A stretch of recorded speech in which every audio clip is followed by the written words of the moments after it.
여러분 안녕하세요. 조피터입니다. 오늘 데일 카네기 인간관계론 세 번째 시간입니다. 오늘 일요일인데 토요일 일요일 푹 쉬셨겠죠 여러분? 오늘까지 푹 쉬시고 이제 다음 주부터 새로 돌아오는 월요일부터 다시 열심히 일하는 시간이네요. 벌써부터 이런 말씀 드려서 약간 죄송하긴 하네요. 항상 그래도 파이팅 하시고 이제 시작하는 첫 주 힘차게 시작하셨으면 좋겠습니다. 데일 카네기 인간관계론 세 번째 시간 바로 시작하도록 하겠습니다.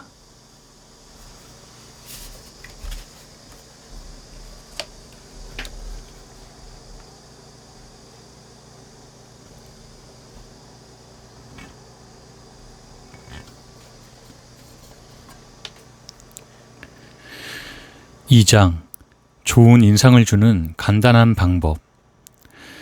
얼마 전 뉴욕에서 개최된 파티에 갔다. 손님 중 하나는 유산을 상속받은 여성이었는데 누구에게나 좋은 인상을 남기려 열심이었다. 그녀는 흑담비 모피, 다이아몬드, 진주를 사는데 얼마 되지도 않는 부모의 유산을 아끼지 않고 썼다. 하지만 자신의 얼굴에는 전혀 신경 쓰지 않았다. 그 얼굴은 심술과 이기심이 덕지덕지 붙어 있었다. 그녀는 모든 사람들이 알고 있는 진실을 깨닫지 못하고 있었다. 사람의 얼굴 표정은 그가 입고 있는 옷보다 훨씬 중요하다는 사실이다. 배우자가 비싼 모피를 사려고 할 때를 대비해 기억해 두면 좋은 말이다. 찰스 슈와브는 자신의 미소가 100만 달러의 가치가 있다고 내게 말한 적이 있다. 그는 앞서 말한 진실을 알고 있었을 것이다. 그의 성품, 그의 매력, 다른 사람들로 하여금 그를 좋아할 수밖에 없게 만드는 능력이야말로 그가 엄청난 성공을 거둘 수 있었던 원인이었고, 게다가 그의 성품 중에서도 다른 사람을 가장 기분 좋게 만들어 주었던 것이 바로 그 매력적인 미소였기 때문이다.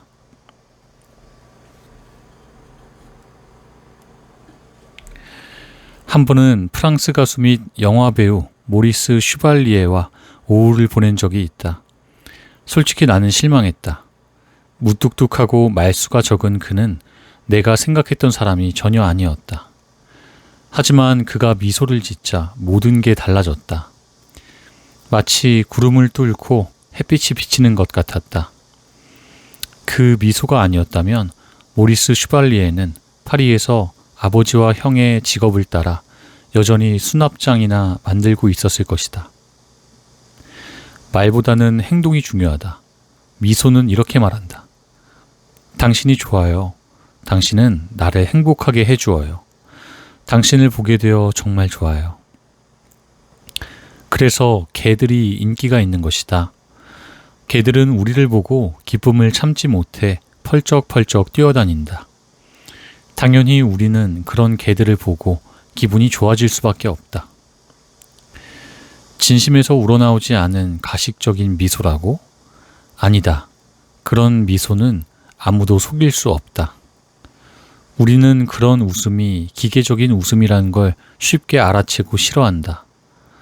내가 말하고자 하는 것은 진짜 미소, 마음을 따뜻하게 만들어주는 미소, 마음에서 우러나오는 미소, 훌륭한 가치를 가지는 미소이다. 뉴욕 대형 백화점의 인사 담당자는 심각한 얼굴을 한 철학 박사보다는 초등학교조차 마치지 못했더라도 사랑스러운 미소를 가지고 있는 소녀를 채용하겠다고 말했다. 미국에서 손꼽히는 고무회사 중 하나의 대표이사가 내게 말하기를 자신의 관찰 결과 일의 재미를 느끼지 못하는 사람은 어떤 일을 하더라도 성공할 수 없다고 했다.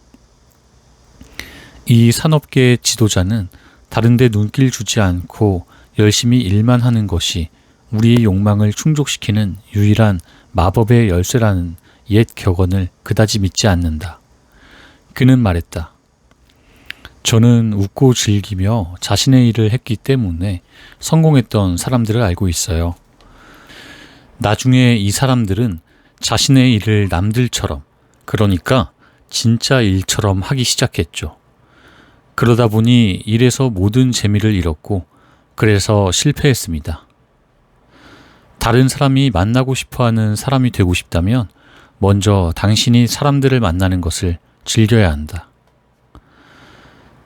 나는 수천 명의 비즈니스맨들에게 일주일 동안 매일 몇 시간 누군가에게 미소를 짓고 수업에 와서 그 결과를 말해달라고 했다. 어떤 효과가 있었을까? 지금부터 알아보기로 하자. 아메리카 증권거래소에서 일하는 윌리엄 B. 스타인하트에게서 온 편지가 있다. 그의 사례는 예외적인 것이 아니다. 사실은 다른 수백 건의 경우와 같이 전형적인 사례다. 저는 결혼한 지 18년이 지났습니다. 18년 내내 아침에 일어나서 일하러 갈 준비를 마칠 때까지 아내에게 웃지도 않았고 20단어 이상은 말하지 않았습니다. 세상에서 가장 무뚝뚝한 사람 중 하나였죠. 선생님이 미소의 경험에 대해 말을 해보라는 과제를 내주셨으니 저는 일주일 동안 미소를 지어보기로 했습니다. 그래서 다음 날 아침 거울 속에서 내 심각한 얼굴을 보고 머리를 빗으며 이렇게 말했죠. 빌, 오늘 당장 그 불만이 많은 얼굴은 지워버려. 이제부터는 웃을 거야. 지금부터 당장 시작이야. 그러고는 아침 식탁에 앉아서는 아내에게 좋은 아침이에요, 여보. 라고 말하자 웃어 보였어요. 선생님은 그 사람이 놀랄 수도 있다고 미리 경고하셨죠? 글쎄요. 아내의 반응은 그 이상이었어요. 그녀는 당황하고 충격을 받은 것처럼 보였어요. 저는 아내에게 앞으로는 이런 일이 일상이 될 거라고 이야기했고 지금까지 2달 동안 매일 아침마다 약속을 지켜오고 있어요. 그 2달 동안 제 변한 태도는 지난 한 해보다도 훨씬 더 많은 행복을 가져다 주었어요. 출근길에는 아파트의 엘리베이터 보이에게 좋은 아침이라고 인사하죠. 물론 미소를 지으면서요. 도어맨에게도 미소를 띠며 인사를 해요. 지하철 부스에서 잔돈을 받을 때도 출납원에게 미소를 짓습니다. 증권거래소에서도 최근까지 제가 웃는 걸 한 번도 못 본 사람들에게 미소를 보내요. 얼마 안 가서 모든 사람들이 제 미소를 받고 다시 제게 미소를 돌려준다는 걸 발견했습니다. 저는 불평불만이 있어 저를 찾아온 사람들에게도 유쾌하게 대해요. 미소를 띤 채 이야기를 들려주면 일이 훨씬 쉽게 풀리더라고요. 미소가 매일같이 많은 돈을 벌어준다는 사실을 알게 됐죠. 저는 다른 중개인 한 명과 사무실을 같이 쓰고 있습니다. 그 중개인의 직원 중 호감이 가는 젊은이가 하나 있습니다. 저는 미소를 지어 얻은 결과에 고무된 나머지 그 젊은 친구에게 얼마 전 인간관계에 대해 제가 갖게 된 새로운 철학을 들려주었습니다. 그러자 그 친구도 솔직히 털어놓더군요. 제가 처음 사무실에 왔을 때 제가 끔찍한 불평꾼이라고 생각했다는 거죠. 최근에야 그 친구는 생각을 바꾸었대요.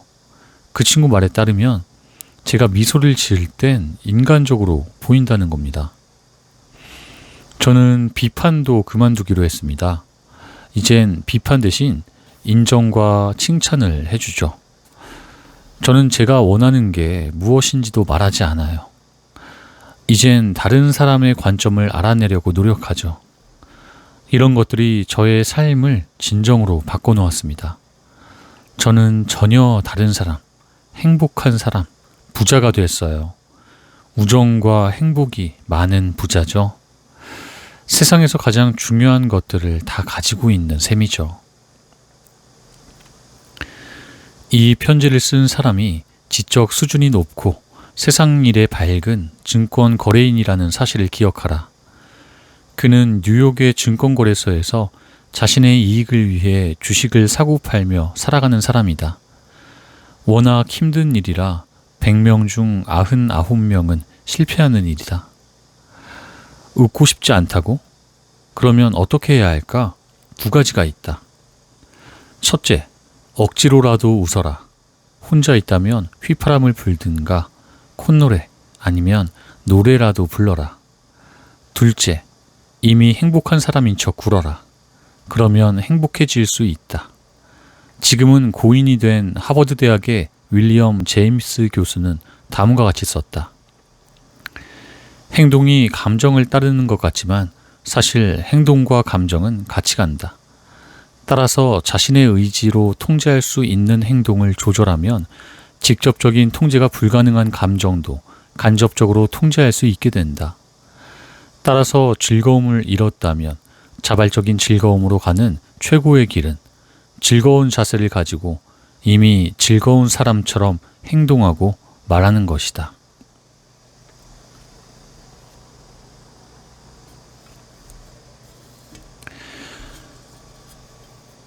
세상 모든 사람들은 행복을 추구한다. 그런데 행복을 찾는 확실한 방법이 하나 있다. 당신의 생각을 통제하면 된다. 행복은 외적 상황에 달려있지 않다. 행복은 내적 조건에 달려있다. 당신이 얼마나 돈이 많은지, 당신이 어떤 사람인지, 당신이 어떤 지위에 있는지, 당신이 무엇을 하고 있는지 모두는 당신의 행복과 불행과는 아무런 관련이 없다. 당신이 스스로에 대해 어떻게 생각하고 있는지가 당신의 행복을 결정한다. 예를 들어보자. 두 사람이 같은 장소에서 같은 일을 하고 있다. 두 사람은 같은 돈과 권리를 누리고 있다. 하지만 한 사람은 불행하고 다른 한 사람은 행복하다. 왜일까? 바로 정신적 태도가 다르기 때문이다. 중국의 끔찍한 더위 속에서 땀을 뻘뻘 흘리며 고된 노동을 하면서도 뉴욕의 번화가 파크에비뉴 사무실에서 일하는 것처럼 행복한 표정을 짓고 있는 중국인 막노동자들도 있다. 셰익스피어는 말했다. 본질적으로 좋고 나쁜 것은 없다. 우리의 생각이 어떤 것을 좋거나 나쁜 것으로 만든다.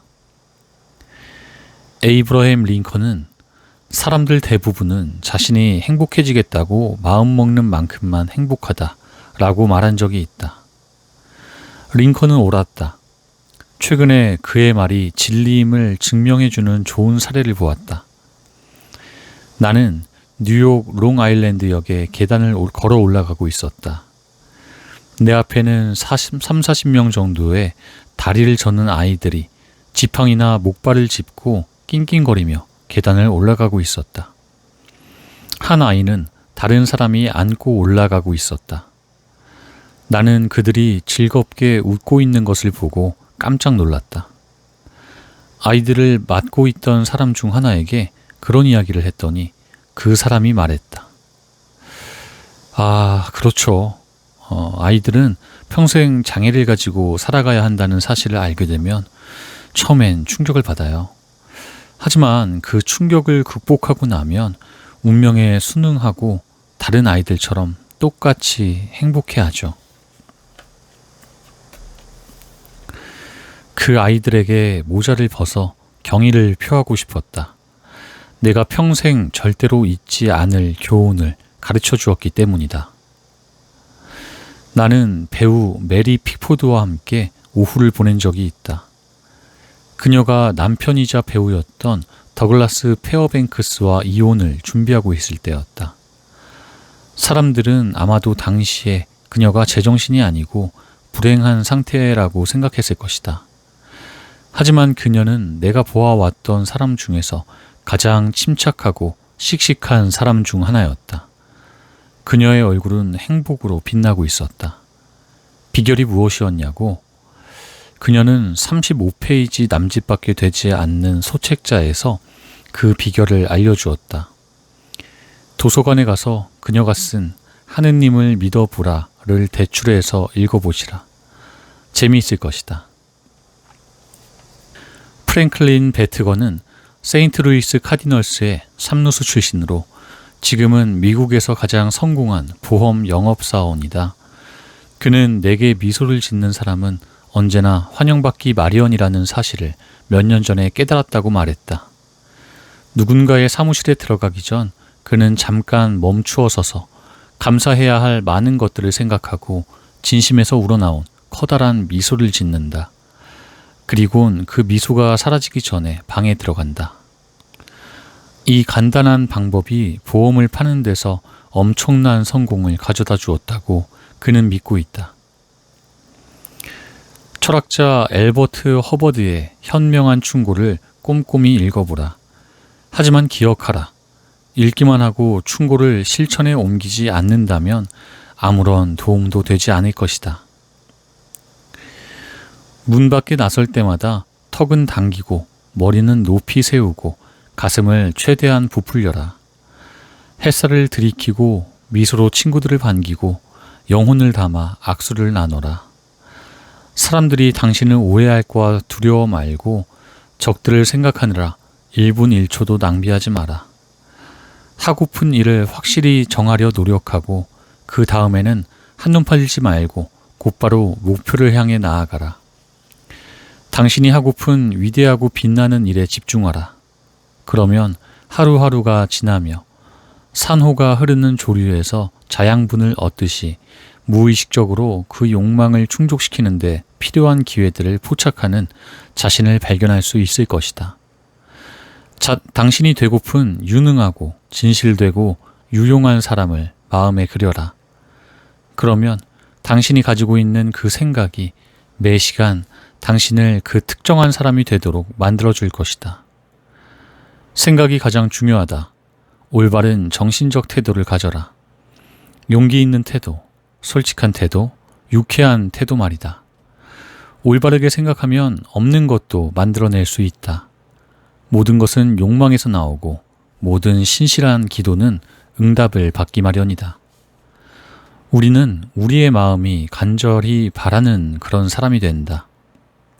턱을 당기고 머리는 높이 들어라. 우리는 신이 될 수 있는 능력을 갖고 있는 사람들이다. 고대 중국인들은 현명한 사람들이었다. 이들은 세상사에 밝았다. 이들은 당신이나 내가 오려서 모자 안에 붙이고 다녀야 할 속담을 만들었다. 바로 웃는 얼굴을 가지지 못한 사람은 상점을 열어선 안 된다이다. 상점에 대해서는 프랭크 어빙 플래처도 다음과 같은 따뜻한 생각을 우리에게 전했다. 그는 여성복 전문 매장 오펜하임 콜린스사를 위한 광고를 다음과 같이 썼다. 크리스마스 시즌 미소의 가치. 미소는 한 푼도 들지 않아요. 하지만 많은 결과를 만들어내죠. 미소는 받는 사람을 부자로 만들어줘요. 하지만 그걸 준다고 해서 그만큼 가난해지는 게 아니죠. 미소는 순식간에 벌어지는 일이지만 그 기억은 평생 지속되기도 해요. 미소 없이 지낼 수 있을 정도로 부자인 사람은 세상에 없고 아무리 가난한 사람도 미소가 주는 기쁨으로 부자가 될 수 있어요. 미소는 집에서는 행복하게 만들어주고 일에서는 호의를 낳고 친구들 간에는 우정의 징표가 되죠. 미소는 피곤하고 지친 사람들에게는 안식, 실망한 사람에게는 빛, 슬픈 사람들에게는 햇살, 어려운 상황에 처한 사람들에게는 최고의 해독제죠. 하지만 미소는 돈 주고 살 수도, 구걸할 수도, 빌릴 수도, 훔칠 수도 없어요. 한 사람이 다른 사람에게 그냥 주기 전까지는 이 세상 물건이 아니기 때문이죠. 크리스마스 시즌 막바지에 우리 직원들이 너무 피곤해 미소를 짓지 못하면 미소를 남겨주시겠어요? 더 이상 미소를 짓지 못하는 사람들이야말로 미소를 가장 필요로 하거든요. 그래서 사람들이 당신을 좋아하도록 만드는 두 번째 규칙은 다음과 같다. 규칙 2. 웃어라.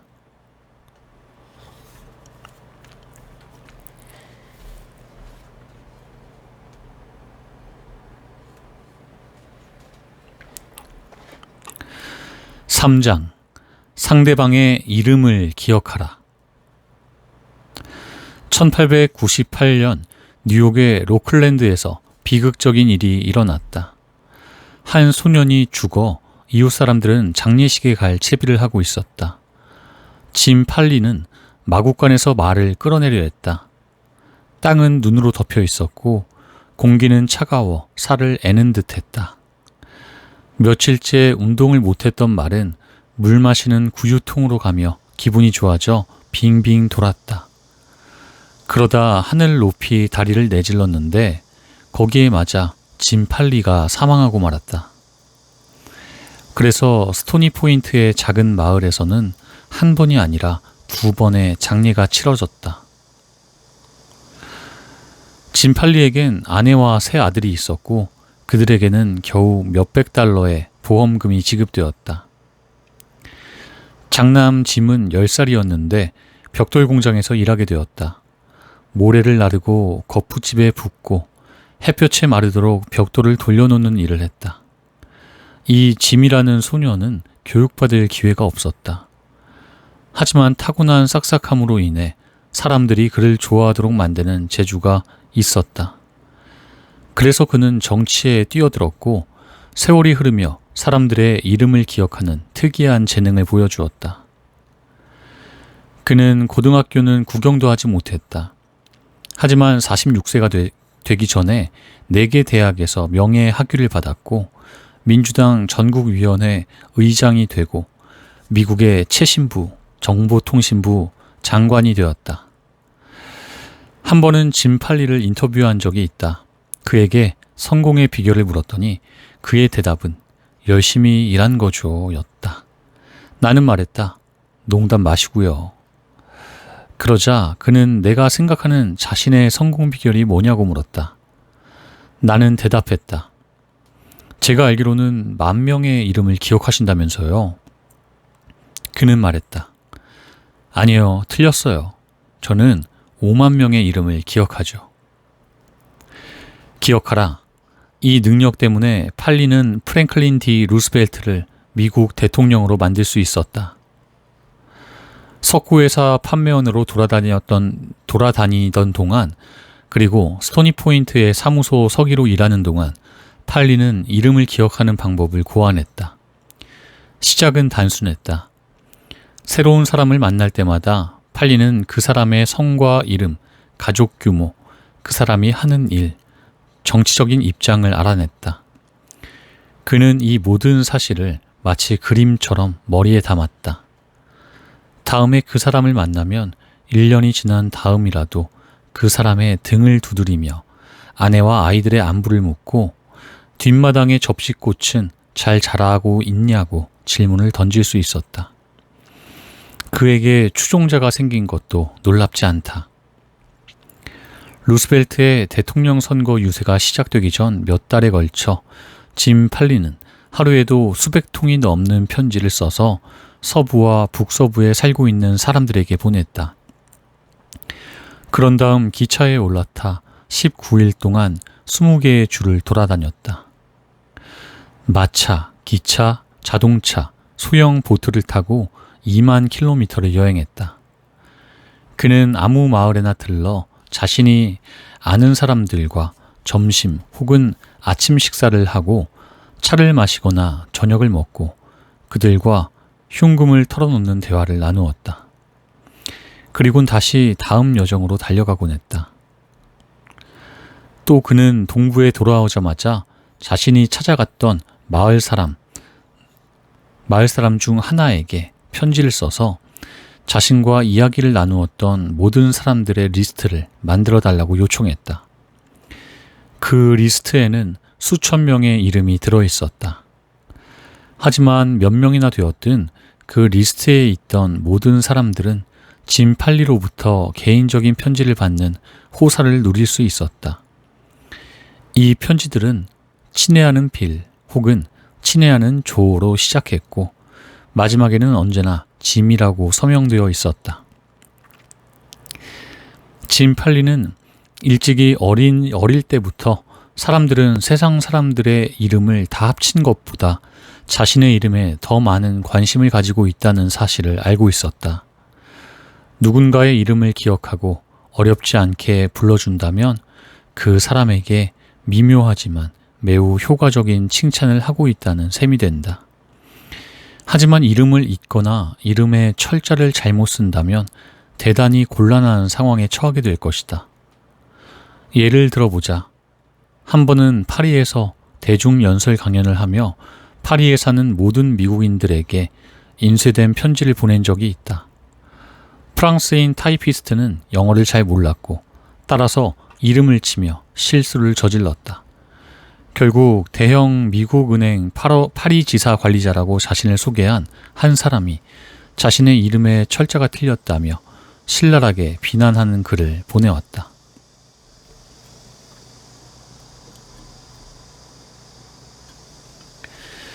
앤드류 카네기의 성공 비결은 무엇이었을까? 카네기는 철강왕이라고 불린다. 하지만 그는 철강 제조에 대해서는 별로 아는 바가 없었다. 하지만 그는 자신보다 강철에 대해 훨씬 많은 것을 알고 있는 수백 명의 사람들이 자신을 위해 일하게 만들 수는 있었다. 카네기는 사람을 다루는 방법을 알고 있었다. 그리고 그것 때문에 부자가 될 수 있었다. 어릴 때부터 그는 사람들을 조직하는 재주와 천재적인 리더십을 보여주었다. 10살 무렵에 카네기 역시 사람들이 그들 자신의 이름을 놀라울 정도로 중시한다는 사실을 발견했다. 카네기는 이러한 발견을 이용해서 다른 사람들의 협조를 이끌어냈다. 예를 들어보자. 스코틀랜드에서 살고 있는 꼬마였을 때 카네기는 토끼 한 마리를 잡았다. 엄마 토끼였다. 빠르게 진행해보자. 얼마 안가 그는 작은 토끼들이 살고 있는 굴을 찾았다. 그런데 이 어린 토끼들을 먹일 게 없었다. 그런데 멋진 생각이 떠올랐다. 카네기는 동네 아이들에게 밖에 나가 토끼들을 먹일 클로버와 민들레를 충분히 따오면 그 아이들의 이름을 토끼에게 붙여주겠다고 했다. 계획은 마치 마법과 같이 들어맞았다.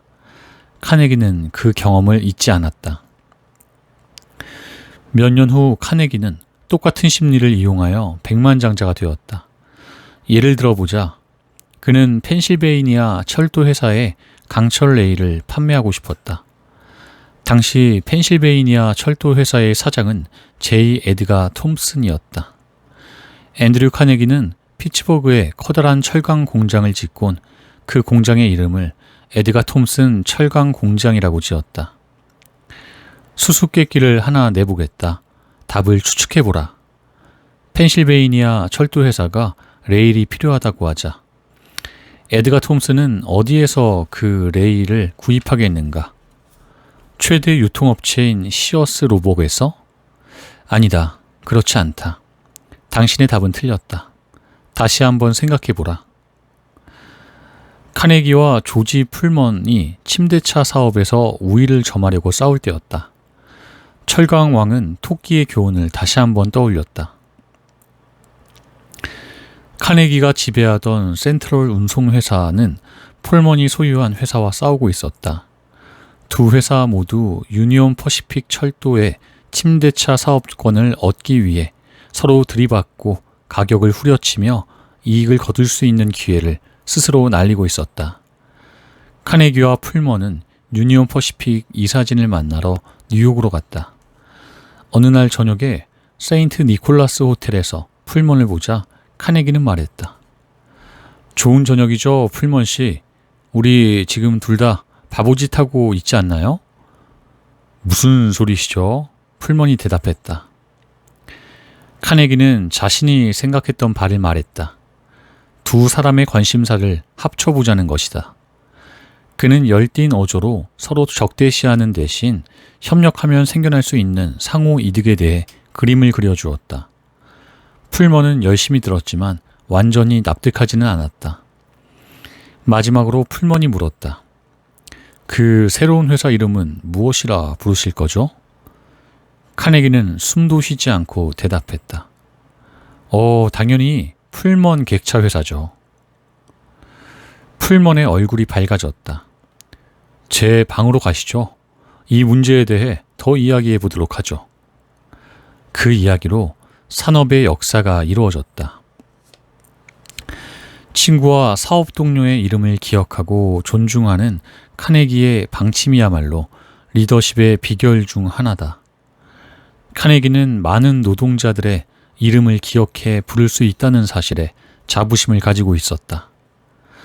그는 자신이 공장을 운영하는 동안 단 한 번도 파업 때문에 철강 공장의 불꽃이 꺼지지 않았다는 사실을 자랑 삼아 이야기한다.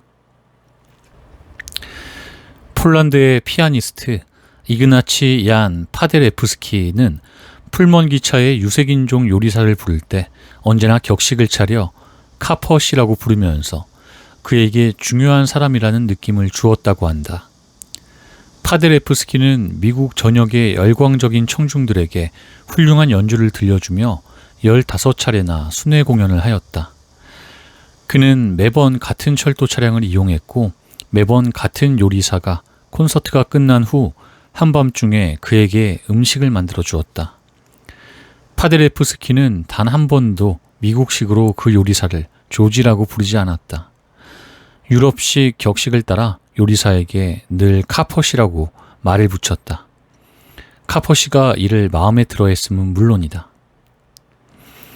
자신의 이름에 큰 자부심을 갖고 있는 사람들 중에는 어떤 비용을 치르더라도 자신의 이름을 영원히 남기고 싶어하는 사람도 있다. 무시무시하고 냉정한 기업가였던 P.T. 바넘이 그런 사람이었다. 자신의 이름을 이을 아들이 없어 실망한 바넘은 손자 C.H. 실리에게 앞으로 이름을 바넘 실리로 바꾸겠다고 약속하면 25,000달러를 주겠다고 제안했다. 200년 전 부자들은 작가들을 후원했다.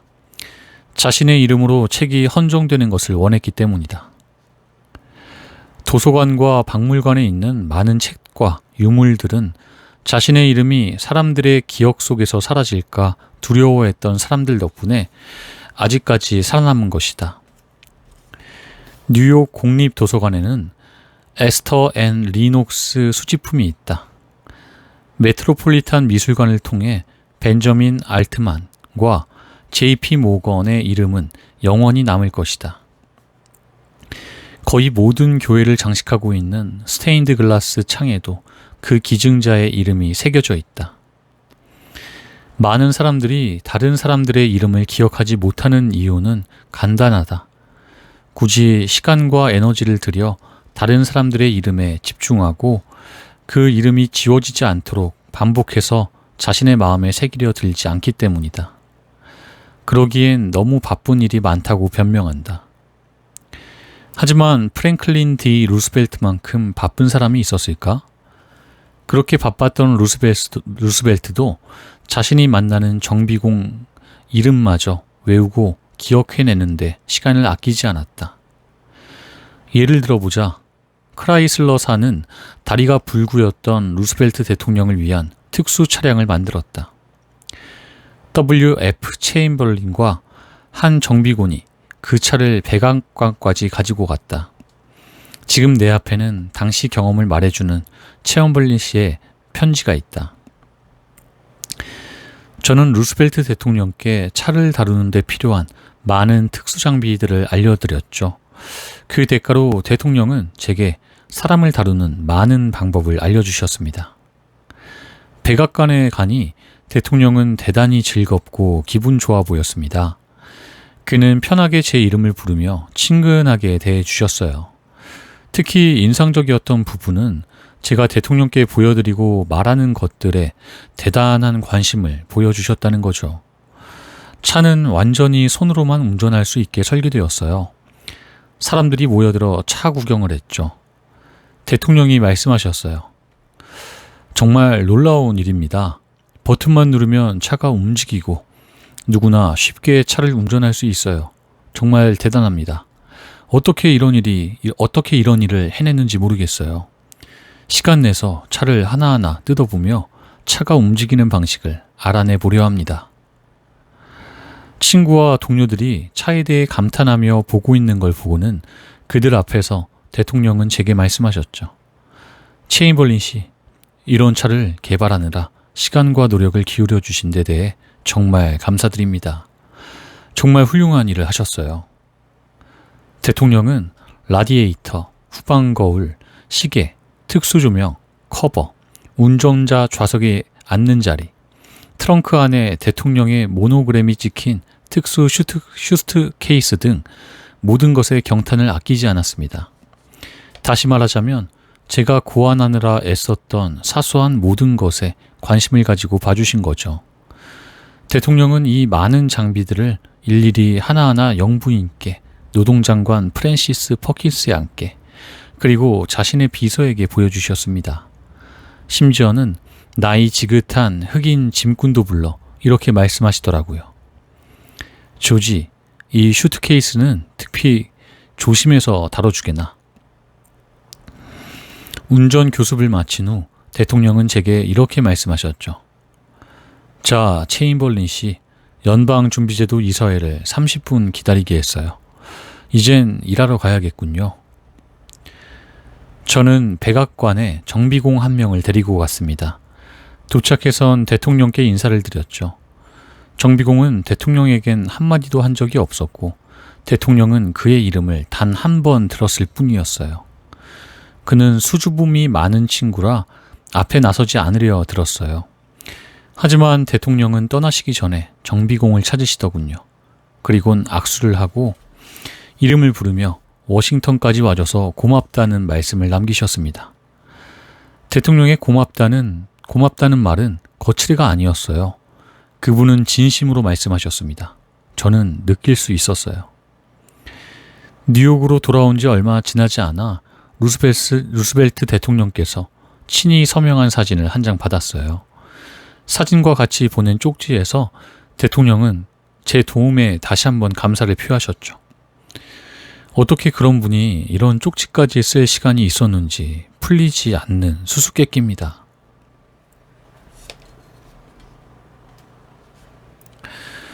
프랭클린 디 루스벨트는 호의를 얻을 수 있는 가장 간단하고 자명하고 중요한 방법 중 하나가 이름을 기억하고 그 사람이 중요한 사람이 된 것처럼 느끼도록 만들어주는 것이라는 점을 알고 있었다. 하지만 우리 중 몇 명이나 루스벨트처럼 하고 있을까? 낯선 사람을 소개받고 몇 분간 대화를 나누고 헤어진 다음에 우리는 절반 정도는 그 사람의 이름을 기억하지 못한다. 정치인이 처음으로 배우게 되는 교훈은 다음과 같다. 유권자의 이름을 기억하는 게 정치인이 해야 할 도리이다.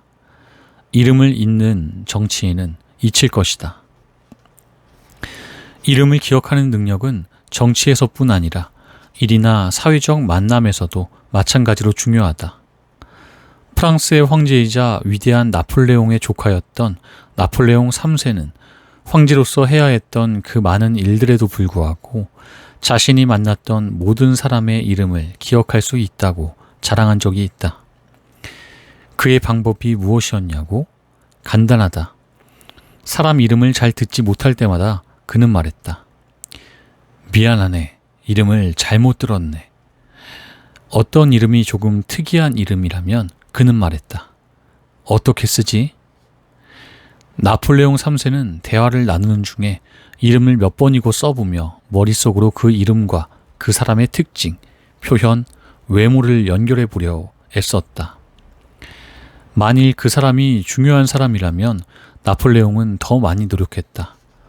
혼자가 되면 나폴레옹은 그 사람의 이름을 종이에 쓰고 쳐다보며 집중해서 그 이름을 완전히 머리에 새기려 했다. 그 다음엔 종이를 찢었다.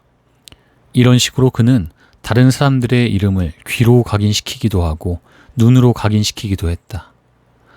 이 모든 것은 시간이 필요하다.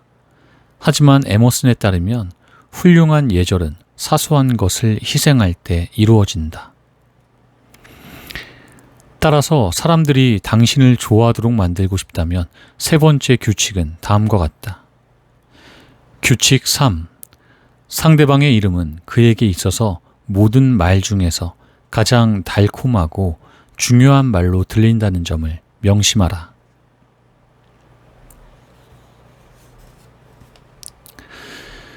4장. 대화를 잘하는 손쉬운 방법.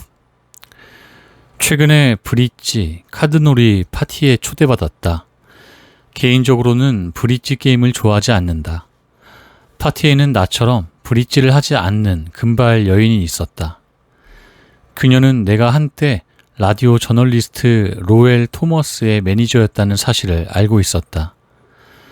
토머스가 라디오로 진출하기 전 나는 함께 유럽을 다니며 당시 그가 진행하고 있던 사진으로 보는 여행기를 도와주었다. 그래서 그녀는 말했다. 오 카네기 씨, 당신이 가보았던 그 멋진 장소와 유적지들에 대해 말해주세요. 소파에 앉자 그녀는 자신과 남편이 최근에 아프리카 여행에서 돌아왔다는 말을 했다. 아프리카라고요? 나는 소리쳤다. 정말 흥미롭군요. 저는 언제나 아프리카를 구경하고 싶었어요. 하지만 딱 한 번 알제리의 수도 알제에 24시간 머물렀던 것 말고는 한 번도 가본 적이 없어요. 큰 동물이 사는 곳도 가보셨나요? 그렇다고요? 정말 운이 좋으시군요. 부럽습니다. 아프리카에 대해서 말해주세요. 45분은 충분히 걸리는 소재였다. 그녀는 내가 어디 갔었는지, 내가 무엇을 구경했는지 다시는 묻지 않았다. 그녀는 나의 여행에 대해서 듣고 싶어 하지 않았다. 그녀가 원했던 것은 관심 있게 자신의 이야기에 귀를 기울여주는 사람이었다. 따라서 그녀는 마음을 열고 자신이 보았던 장소에 대한 이야기를 들려주었다.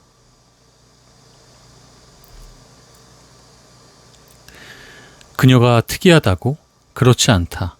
대부분의 사람들이 그렇다.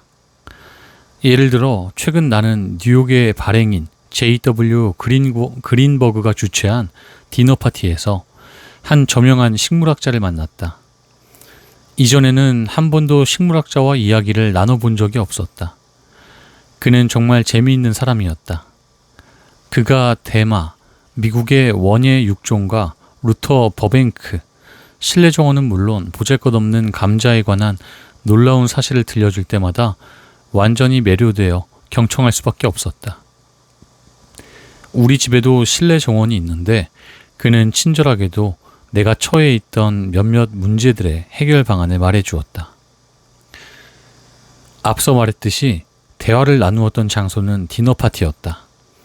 따라서 수없이 많은 다른 손님들이 있었다. 하지만 나는 예절 따위는 집어치우고 다른 모든 사람들은 무시한 채 그 식물학자와 단둘이 몇 시간이고 대화를 나누었다. 자정이 되었다. 나는 모든 사람에게 작별 인사를 하고 떠났다. 식물학자는 호스트에게 가서 나에 대한 칭찬을 여러 가지 늘어놓았다. 그에 따르면 나는 대단히 흥미로운 사람이었다. 내가 이런 사람이었고 또 저런 사람이었고 등등을 말한 후 그는 내가 가장 재미있는 대화 상대였다는 말로 나에 대한 평가를 끝냈다고 한다. 재미있는 대화 상대라고? 내가? 나는 거의 한마디도 하지 않았다. 대화 주제를 바꾸지 않는 한 하고 싶은 말이 있었더라도 한마디도 못했을 것이다. 나는 펭귄의 내부가 어떻게 생겨먹었는지 하나도 모르는 것처럼 식물학에 대해서도 아는 게 전혀 없는 사람이기 때문이다. 하지만 내가 말하는 대신 했던 것이 있다. 열심히 들어준 것이다. 나는 진심으로 관심이 있었기 때문에 그의 말을 열심히 들었고 식물학자도 이를 느낄 정도였다. 당연히 그는 좋아했다. 이런 종류의 경청은 우리가 다른 사람에게 보일 수 있는 최고의 찬사 중 하나이다.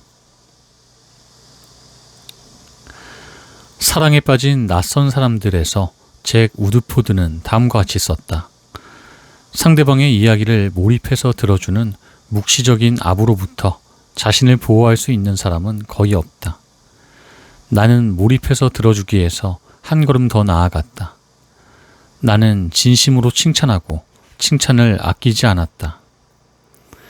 나는 식물학자에게 정말 재미있었고 배운 게 많다고 말했다.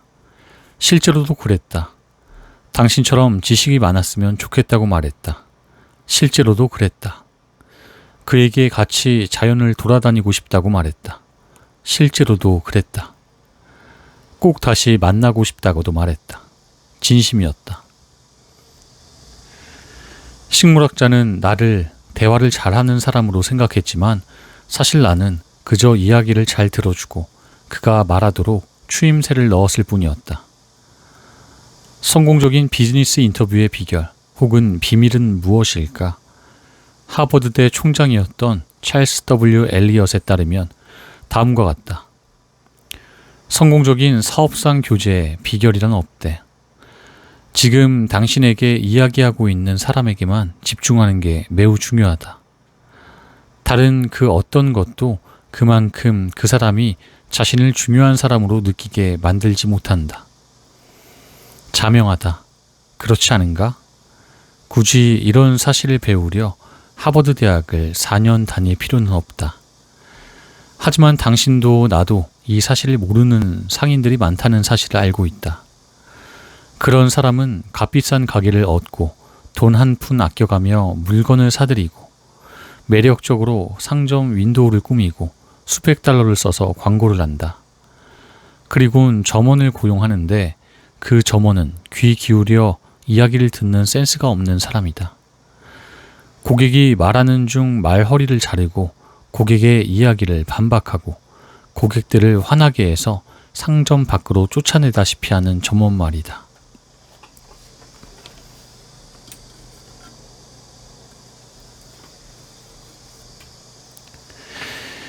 J.C. 우튼의 경험을 예로 들어보자. 그는 내 수업 중 다음과 같은 이야기를 들려주었다. 그는 급성장하던 뉴요크시의 한 백화점에서 양복을 샀다. 양복은 실망스러웠다. 상의 염색이 제대로 되지 않아 셔츠의 깃에 묻어 깃을 검게 물들였다. 우트는 양복을 백화점에 들고 가서 물건을 판매했던 직원들을 찾아 이야기했다. 내가 이야기했다고 했던가? 실수다. 과장이었다. 그는 이야기를 하려 했다. 하지만 그럴 수 없었다. 그의 이야기는 점원에게 가로막혔다. 매장 직원은 말했다. 우리는 이 양복을 수천 벌은 팔았습니다. 불만을 제기한 건 고객님이 처음입니다. 매장 직원이 말한 내용이었다. 어조는 더 끔찍했다. 그의 호전적인 어조는 이렇게 말하는 듯했다. 당신은 거짓말하고 있어요. 우리에게 덮어씌우려 하는 거죠? 그렇다면 세상 물정을 좀 가르쳐드리기로 하죠. 말싸움이 고조되는 중 또 다른 직원이 끼어들었다. 검은 양복은 처음엔 다 물이 빠져요. 할 수 없는 일이죠. 그 가격대에서는요. 양복은 염색이 문제예요. 이 대목에서 저는 그야말로 씩씩대고 있었습니다. 우튼 씨는 말했다. 첫 번째 매장 직원은 제가 정직하지 못한 사람이라고 의심했죠. 두 번째 직원은 제가 원래 형편없는 물건을 샀다고 암시했습니다. 저는 끌어올랐습니다. 당장 이 양복을 가지고 지옥으로 떨어져 버리라고 말하려던 참이었습니다. 그런데 바로 그때 점장이 옆을 지나갔습니다. 그 사람은 자신의 일에 대해 잘 알고 있는 사람이었죠. 그 사람이 제 태도를 완전히 바꿔놓았습니다. 분개한 사람을 만족한 고객으로 바꿔놓은 거죠. 어떻게 했냐고요? 3가지를 했습니다. 우선 점장은 제 이야기를 처음부터 끝까지 한마디도 않고 귀 기울여 들어주었습니다. 두 번째로 제가 이야기를 마치고 직원들이 다시금 자신들의 견해를 말하기 시작하자 점장은 제 관점을 가지고 그들과 논쟁을 벌였습니다. 점장은 내 셔츠 깃이 양복 때문에 변색되었음에 틀림없다고 지적하는 데서 그치지 않고 완전한 만족을 주지 못하는 그 어떤 것도 다시는 팔지 말라고 지시했습니다. 세 번째로 점장은 문제의 원인을 몰랐다고 솔직히 인정하고 제게 매우 간결하게 말했습니다. 제가 이 양복을 어떻게 해드리면 좋을까요? 말씀하시는 대로 해드리겠습니다. 몇 분 전까지만 해도 저는 판매원들에게 그 빌어먹을 양복을 던져버리려 했죠. 하지만 점장의 말을 듣고 난 다음 저는 대답했습니다. 충고를 구하고 싶을 따름입니다. 이 상황이 그냥 일시적인 건지 어떤 조치를 취하면 되는 건지 알고 싶습니다. 점장은 양복을 한 주만 더 입어보라고 제안했습니다. 그리고는 약속했습니다. 그때도 만족스럽지 않다면 가지고 오세요. 그러면 고객님을 만족시킬 만한 양복을 한 벌 드리기로 하죠. 불편을 드려 진심으로 죄송합니다. 저는 만족한 상태로 백화점을 나왔습니다. 한 주가 끝날 즈음이 되자 양복에는 더 이상 문제가 없었습니다. 백화점에 대한 저의 신뢰도 다시 완전히 회복되었죠. 이 관리자가 점장이라는 사실은 놀랍지 않다. 부하 직원들에 대해 말하자면 그들이 평생토록 점원 노릇이나 하게 되리라고 말할 뻔했다. 그렇지 않다. 아마도 그 직원들은 다시는 고객들과 만나지 않는 포장 부서 같은 곳으로 좌천될 것이다. 아무리 불평을 입에 달고 사는 사람이라도, 심지어 가장 격렬한 비판을 가하는 사람이라도 인내심 있게 공감하며 귀 기울여 들어주는 사람, 아무리 사람들이 격분하여 킹코브라처럼 주변에 독을 뿌리더라도 조용히 들어주는 사람 앞에서는 누그러지기 마련이다. 예를 들어보자. 뉴욕 전화회사는 몇 년 전 여성 전화 교환수들 사이에서 가장 악명 높은 고객을 상대해야 했다. 그는 욕설을 퍼붓고 고래고래 소리 질렀다. 또 전화를 뿌리채 없어버리겠다고 위협했다. 그는 어떤 요금을 내지 않겠다고 버텼는데 그 부과된 요금을 받아들일 수 없다는 이유에서였다. 그는 신문에 편지를 썼고 공공서비스위원회에 수도 없이 많은 고소장을 제출하고 전화회사를 상대로 몇 건의 소송을 시작했다. 결국 이 회사의 가장 유능한 분쟁 중재자 중 한 명을 보내 이 분쟁을 즐기는 사람의 이야기를 들어보도록 했다. 이 분쟁 중개자는 고객의 말을 귀 기울여 들으며 이 까다로운 사람이 장황한 비난을 실컷 퍼부어대도록 내버려 두었다. 그의 말을 듣고 그래요 하고 말하고 그의 불만에 공감해 주었다. 그 사람은 쉬지 않고 떠들어댔고 저는 들었습니다. 거의 3시간 동안을요. 이 분쟁 중재자는 내 강의에서 자신의 경험을 들려주며 말했다.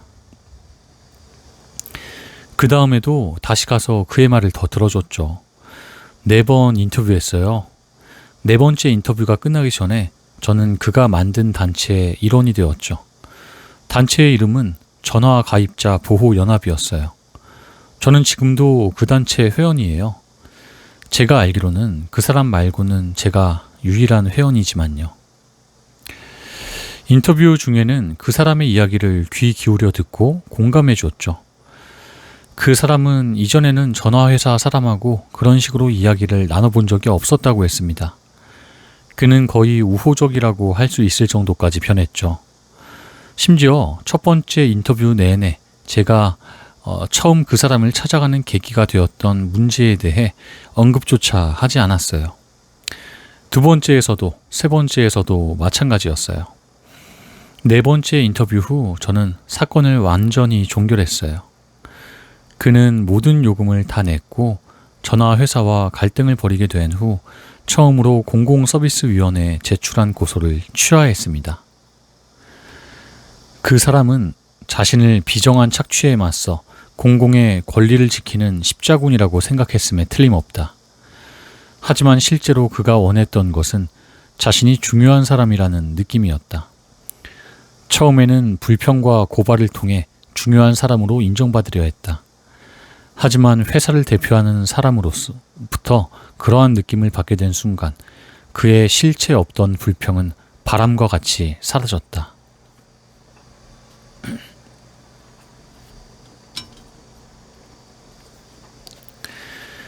몇 년 전 어느 아침이었다. 화가 머리끝까지 난 한 고객이 줄리언 F. 데트머의 사무실로 쳐들어왔다. 줄리언 데트머는 데트머 양모 회사를 설립한 사람으로 그의 회사는 나중에 재단업에 양모를 공급하는 세계 최고 회사가 된다. 이 사람은 우리에게 15달러를 주어야 했어요. 데트머 씨는 내게 설명했다. 고객은 그 사실을 부정했지만 우리는 그가 틀렸다는 것을 알고 있었죠. 그래서 우리 채권부서는 그에게 돈을 지급하라고 요구했습니다. 우리 채권부서의 직원에게서 여러 통 편지를 받은 후 이 고객은 여행 가방을 싸서 시카고로 왔고 단숨에 내 사무실까지 달려와서는 그 돈을 내지 않을 것은 물론이고 앞으로 데트머 양모회사와 거래하지 않겠다고 하는 겁니다. 저는 그 사람이 하는 말을 인내심 있게 들어주었습니다. 말허리를 자르고 싶은 충동도 느꼈죠. 하지만 그게 잘못된 생각이라는 걸 깨달았습니다. 그래서 저는 그가 하고픈 말을 다 하도록 내버려 두었습니다. 마침내 그가 흥분을 가라앉히고 다른 사람의 말을 받아들일 수 있는 상태가 되었을 때 저는 조용한 목소리로 말했죠. 시카고까지 오셔서 이런 이야기를 제게 들려주셔서 고맙습니다. 제게 엄청난 도움을 주셨습니다. 우리 채권부서가 고객님을 화나게 만들었다면 다른 고객들도 화나게 만들었을 수 있습니다. 그건 정말 심각한 일이죠. 고객님이 말씀하시는 것보다 더 열심히 들을 준비가 되어 있습니다. 믿어주세요. 그 사람은 제가 이런 말을 할 줄은 꿈에도 생각하지 못했던 것 같았습니다. 제가 보기에 그 사람은 다소 실망했던 것 같아요. 저를 단단히 혼낼 생각에 시카고까지 왔는데 제가 싸우려 들지 않고 오히려 고맙다고 하니 말입니다. 장부에서 15달러는 지우고 앞으로는 언급도 않겠다고 약속했습니다. 당신은 매우 세심한 사람이고 봐야 할 계좌가 하나밖에 없는 데 비해 우리 직원들은 수천 계좌를 들여다보아야 하니 아마도 우리가 잘못을 저질렀을 가능성이 훨씬 크다고 했죠. 당신의 기분을 이해한다고 했습니다. 제가 당신 입장이라도 틀림없이 당신처럼 생각했을 것이라고도 했죠. 그리고는 우리에게서 다시는 구매를 않겠다고 하셨으니 다른 양모 회사를 추천해 드리겠다고 했습니다. 예전에 그 사람이 시카고에 오면 같이 점심을 먹는 경우가 많았습니다. 그래서 그날도 같이 점심을 하자고 제안했죠. 그는 내켜하지 않았지만 승낙했습니다. 하지만 점심 후 다시 사무실로 온 그 사람은 이전에 비해 훨씬 많은 주문을 했습니다. 그는 기분이 누그러져서 집으로 돌아갔고 우리가 그에게 보여주었듯이 공정한 태도를 가져보기로 마음먹었습니다. 그래서 그는 자신의 회계장부를 다시 훑어보았고 잘못된 부분을 찾아내곤 15달러 수표를 우리에게 보냈습니다. 사과의 글과 함께요. 나중에 아내가 사내 아이를 낳았을 때 그는 아들의 가운데 이름을 데트머라고 붙였고 22년 후 죽을 때까지 친구로 고객으로 남았습니다. 몇 년 전 네덜란드에서 이민 온 한 가난한 소년이 방과 후 주당 50센트를 받으며 제과점 유리창을 닫고 있었다. 집이 워낙 가난한 나머지 소년은 매일같이 바구니를 허리에 끼고 길거리에 나가 도로의 배수로에서 연료를 배달하는 석탄 막차가 흘린 조각들을 긁어모았다. 에드워드 보크라는 이름의 이 소년은 평생에 걸쳐 학교를 6년도 채 다니지 못했다. 하지만 그는 결국 미국 언론계 역사상 가장 성공적인 잡지 편집자가 되었다. 어떻게 그럴 수 있었을까? 말하자면 길다. 하지만 그가 어떻게 시작했는지는 간단하게 말할 수 있다. 그는 이 장에서 말하고 있는 원리들을 이용하며 시작했다. 보크는 13세에 학교를 그만두고 웨스턴 유니온의 사원이 되어 주당 6달러 25센트를 받으며 일했다. 하지만 그는 한시라도 배움에 대한 생각을 포기해 본 적이 없었다. 그는 독학을 시작했다. 보크는 차비를 아끼고 점심을 걸러가며 돈을 모아 미국인 전기 사전을 샀다. 그리고 당시로는 듣도 보도 못한 행동을 했다. 그는 유명 인사들의 전기를 읽고 난 후 그들의 어린 시절에 대해 더 해줄 말 없냐고 묻는 편지를 보냈다. 보크는 다른 사람의 이야기를 잘 듣는 사람이었다. 그는 유명 인사들에게 자신들에 대한 이야기를 들려달라고 했다. 당시 대통령에 출마했던 제임스 A. 가필드 장군에게는 한때 운하에서 배를 견인하는 직원으로 일했던 경험이 있다는 게 사실이냐고 물었다. 가필드는 그에게 답장을 보냈다. 그랜트 장군에게는 어떤 전투에 대한 질문을 던졌다. 그랜트는 지도를 그려가며 설명해 주었고 이 14살 난 소년을 저녁 식사에 초대해서 함께 이야기를 나누며 저녁을 보냈다. 보크는 에머슨에게도 편지를 써 자신과 이야기를 나누자고 했다. 웨스턴 유니온사에서 사원으로 일하던 소년은 얼마 안 가서 미국에서 가장 유명하다는 사람들과 서신을 교환하고 있었다. 에머슨, 필립스 브룩스, 올리버 웬스 홉스, 롱펠로, 링컨 여사, 루이자 메이 올컷, 셔먼 장군, 제퍼슨 데이비슨 같은 사람들이었다. 보크는 이 저명한 사람들과 편지를 주고받는데 그치지 않고 휴가를 내어 이들의 집을 직접 찾아가 환대를 받으며 머물곤 했다. 이러한 경험은 그에게 가치를 매길 수 없는 자신감을 불어넣어 주었다. 이 위인들은 보크를 미래에 대한 비전과 야망으로 불타오르게 만들었고 그로 인해 보크의 삶은 완전히 바뀌었다. 그리고 다시 한번 말하지만 이 모든 것이 가능했던 이유는 오로지 여기서 우리가 말하고 있는 원리들을 적용했기 때문이었다. 아마도 유명인사 인터뷰 분야에서는 세상에 따라올 사람이 없는 아이작 마커스는 많은 사람들이 좋은 인상을 주지 못하는 이유는 그들이 열심히 듣지 않아서라고 못 박았다. 이런 사람들은 자신이 다음에 해야 할 말에 너무 집중한 나머지 귀를 열어놓지 않죠. 저명 인사들은 말 잘하는 사람보다는 잘 들어주는 사람이 더 좋다고 말하죠. 하지만 잘 듣는 능력은 모든 능력 중에서도 가장 희귀한 능력 같아요. 유명 인사들만 이야기를 잘 들어주는 사람을 갈망하는 게 아니다. 보통 사람 역시 마찬가지다. 리더스 다이제스트에는 이런 글이 실린 적이 있다. 많은 사람들이 의사에게 전화를 걸 때 사실 그들이 원하는 것은 자신의 이야기를 들어줄 사람이다. 남북전쟁 중 가장 암울했던 순간 링컨은 일리노이주 스프링필드에 살고 있는 옛 친구에게 편지를 보냈다. 워싱턴으로 와달라는 내용이었다. 같이 의논할 문제가 있다고 했다. 친구는 백악관을 찾았다. 링컨은 노예 해방을 선언하는 게 바람직한가에 대해 몇 시간이고 이야기했다. 노예 해방에 대해 찬성하고 반대하는 모든 주장들을 검토했고 노예를 해방한다는 이유로 그를 비판하는 또 노예를 해방하지 않을까봐 그를 비판하는 편지와 신문 기사들을 읽었다.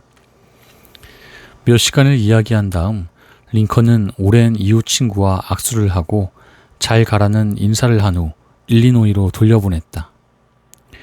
링컨은 옛 친구의 의견은 묻지도 않았다. 모든 이야기는 링컨 혼자 다 했다. 그게 그의 머리를 맑게 해주었던 것 같다. 대통령은 이야기를 한 다음 훨씬 편해 보였어요. 옛 친구가 말했다. 링컨은 충고를 바랐던 것이 아니다. 그는 단지 자신의 모든 것을 털어놓을 수 있는 우호적으로 자신의 이야기를 공감하며 들어주는 사람이 필요했던 것이다. 곤경에 처할 때마다 우리가 원하는 것도 바로 그것이다. 화가 솟구친 고객들이 원하는 것도 바로 그것이고 불만을 가진 직원도 마음을 다친 친구도 모두 그것을 원한다. 사람들이 당신을 피하고 당신 모르게 당신을 조롱하고 심지어 경멸하게 만드는 방법을 알고 싶다면 그 비결을 알려주겠다. 절대로 다른 사람의 말을 오래 듣고 있지 마라. 끊임없이 당신에 대한 이야기를 늘어놓아라. 다른 사람이 말하는 동안 어떤 생각이 떠오르면 그 사람의 말이 끝나기까지 기다리지 마라. 그 사람은 당신보다 똑똑하지 못한 사람이다. 왜 다른 사람의 한가로운 수다나 들으며 시간을 낭비해야 하는가? 바로 치고 들어가 말하는 도중에 말허리를 끊어라. 이런 사람들을 알고 있는가? 불행하게도 나는 알고 있다. 놀랍게도 이 중 몇몇은 사교육의 명사다. 지겨운 사람들, 이들은 모두 지겨운 사람들이다. 자신의 잘난 맛에 중독되어 있고 자만에 취해 있는 지겨운 사람들. 자기 이야기만 하는 사람들은 자신만 생각하는 사람들이다. 콜롬비아 대학 총장 니콜라스 머레이 버틀러 박사는 말했다. 자신만 생각하는 사람은 배울 가망이 없는 사람들이다. 아무리 많은 교육을 받았더라도 배움이 없는 사람들이다. 그래서 여러분들이 대화를 잘하는 사람이 되기 원한다면 다른 사람의 이야기를 열심히 듣는 사람이 되어야 한다. 찰스 노셈 리 여사가 말하듯 관심을 받고 싶으면 먼저 관심을 가져라. 다른 사람이 좋아하며 대답할 만한 질문을 하라. 그 사람에게 자신과 자신의 업적에 대해 말해달라고 하라. 당신과 이야기를 나누고 있는 사람은 당신과 당신의 문제보다는 자신과 자신의 욕구, 자신의 문제에 100배는 더 관심이 있다는 사실을 기억하라. 그의 충치는 100만 명의 사상자를 낸 중국의 기근보다 훨씬 중요한 문제이다. 그의 목에 난 종기는 아프리카에서 일어난 40건의 지진보다 더 중요하다. 다음에 누군가와 대화를 시작할 때 이를 기억하라. 따라서 다른 사람들이 당신을 좋아하게 만들고 싶다면 네 번째 규칙은 다음과 같다. 규칙 4. 잘 듣는 사람이 되어라. 다른 사람들이 자신에 대해 이야기하도록 만들어라.